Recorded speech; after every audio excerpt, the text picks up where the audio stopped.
ఓం నమ శివాయ. ఈరోజు మనం సంపూర్ణ శ్రీ శివ మహాపురాణంలో శివునిపై దక్షుడి అలకాన్ని చూద్దాము.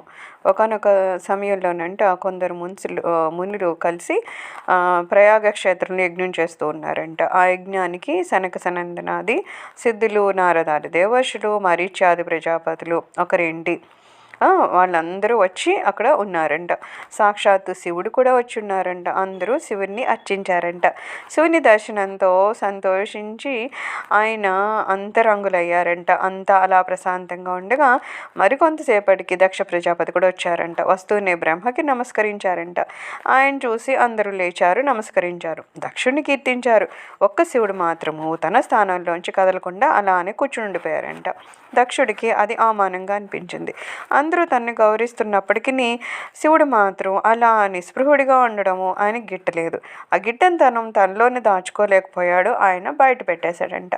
ఎలాగా దేవ, దానవ, సిద్ధ, సాధ్య, మునిగణాలన్నీ నాకు మొక్కుతూ ఉండగా ఈ భూత ప్రేత సహవాసుడైన శివుడు మాత్రం నన్ను సత్కరించకుండా స్థాణువులాగా కూర్చుండిపోవడంలో అర్థం ఏంటి? నన్ను అవమానించడమే కదా, అందుకే శపిస్తున్నాను అని చెప్పేసి ఈ రుద్రుడు ధర్మ బహిష్కృతుడైపోవాలి, యజ్ఞంలో పాల్గొనలేకపోవాలి, దేవతల్లో సమానంగా ఆవిర్భాగము ఈయనకి చెందకుండా ఉండాలి అని చెప్పి శపించాడంట దక్షుడు. అది విని నందికేశ్వరుడు కలగజేసుకున్నాడంట. ఎవరి స్మరణ మాత్రం చేతన సమస్తమైన యజ్ఞాలు సఫలాలు అవుతాయో అలాంటి శివుడిని యజ్ఞబాహ్యుడిగా శపించడం కేవలం నీ అవివేకమే కదా బ్రహ్మణదమా అని అన్నారంట. ఆ మాటలతో అగ్గి మీద గుగ్గులం అయిపోయి భగ్గమన్నాడంట దక్షుడు.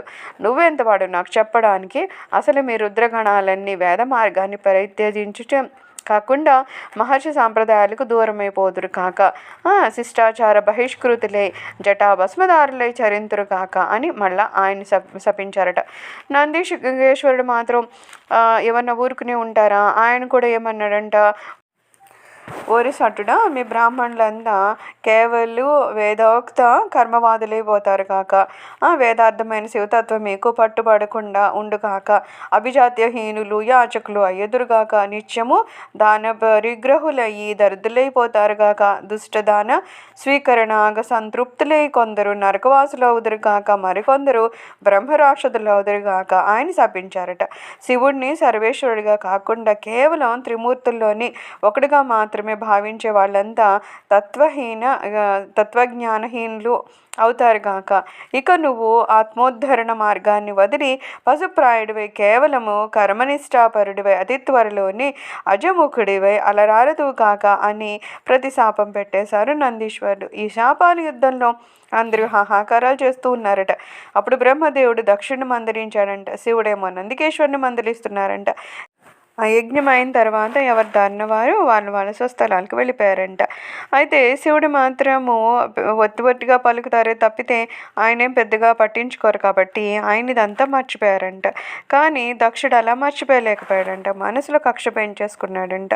శివమాయ పరివృతుడై తామసంలో తలములకలైపోయాడంట. శివుడు అంతటి వాడిని శిక్షించాలని ఆయన అనుకున్నాడట. దానికోసమని ఆయన ఏం చేశాడు, ఒక యజ్ఞాన్ని తలపెట్టాడంట. ఒక్క శివుడిని తప్ప అందరినీ అందులోకి ఆహ్వానించారట. సామాన్య దేవతలు, లగాయతు, అగ్రదైవాలు, మహామునులు కూడా అక్కడికి వెళ్ళారట. హరిద్వార సమీపంలో ఆ క్షేత్రాన్ని ఎంచుకున్నాడంట. వచ్చిన వాళ్ళందరికీ విడుదలు ఏర్పాటు చేశారంట. భృగ్వాదులు మొత్తము 88,000 మంది ఋత్విక్కులుగా ప్రవర్తిస్తున్నారు. ఉద్గతలు, అధ్వర్యులు, హోతలుగా 64,000 మంది నియమించబడ్డారు. యజ్ఞాధిష్ఠాతేమో కేశవుడంట, దిక్పాలకులేమో యజ్ఞ రక్షకులంట. యజ్ఞము ప్రత్యక్షమూర్తిగా తోస్తోంది.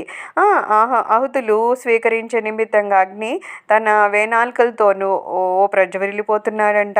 సర్వశుభ సంజ్ఞాలాంఛితమైన మహాపురుషుడి దివ్యదేహంలా ఉందిట.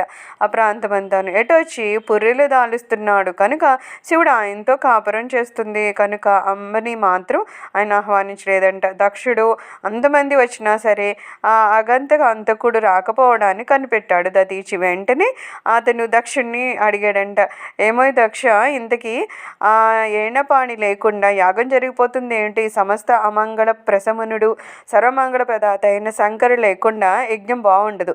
ఆయన ఎందువల్ల రాలేదో మరి? ఆ బ్రహ్మతోనో విష్ణువుతోనో లేదా అర్హులైన ఋషిగణాలతోనో ఓ పిలుపుని పిలిపించు, సాంబశివుడిని ఇక్కడ రప్పించు, ఏంటి ఆలస్యము అని దధీచి మాటలు అంటూ చెప్తుంటే ఈయనేమో ఏ కోసాన అవి నచ్చలేదంట దక్షుడికి. ఇప్పుడు వచ్చిన వాళ్ళకన్నా ఆయన ఏమాత్రం ఘనుడులే, ప్రత్యేకంగా కౌరు పెట్టడానికి ఆహూతులు ఎవరు ఆయనకి తీసిపోరు. అయినా వల్లకాట్లో మసలేవాడు, చితాభస్మరుడు, అశ్మిమాల భూషణుడు, పాముల వాడైన అతగాడు రాకపోతే కంపే మురగలేదులే అనుకున్నాడంట.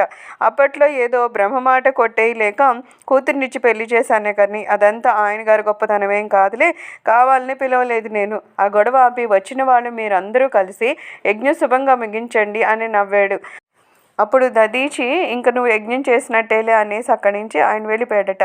శివుడిని నిరాకరించిన చోట నిమిషం కూడా నిలవబోనని చెప్పి మరీ చెక్కపోయాడంట. అయినా చలించలేదట దక్షుడు. శివుడే కాదు, శివప్రియులైన ఈ దధీచి లాంటి వాళ్ళు కూడా లేకపోతేనే యజ్ఞానికి మంచిది. పోతే పోనివ్వండి, శుద్ధ విష్ణుపరాయణులు, వేద మార్గ ప్రవర్తకులు అయిన వాళ్లే నాకు చాలు. మీరంతా కలిసి నా యజ్ఞం సఫలం చేయండి అన్నాడంట. దధీచితో పాటు వెళ్ళిన వారు వెళ్ళగా మిగిలిన వాళ్ళంతా యజ్ఞాభిముఖులై అక్కడ ఉన్నారంట. తర్వాత వీడియోలో చూద్దాము. సర్వం శ్రీ శివచరణారవిందార్పణమస్తు.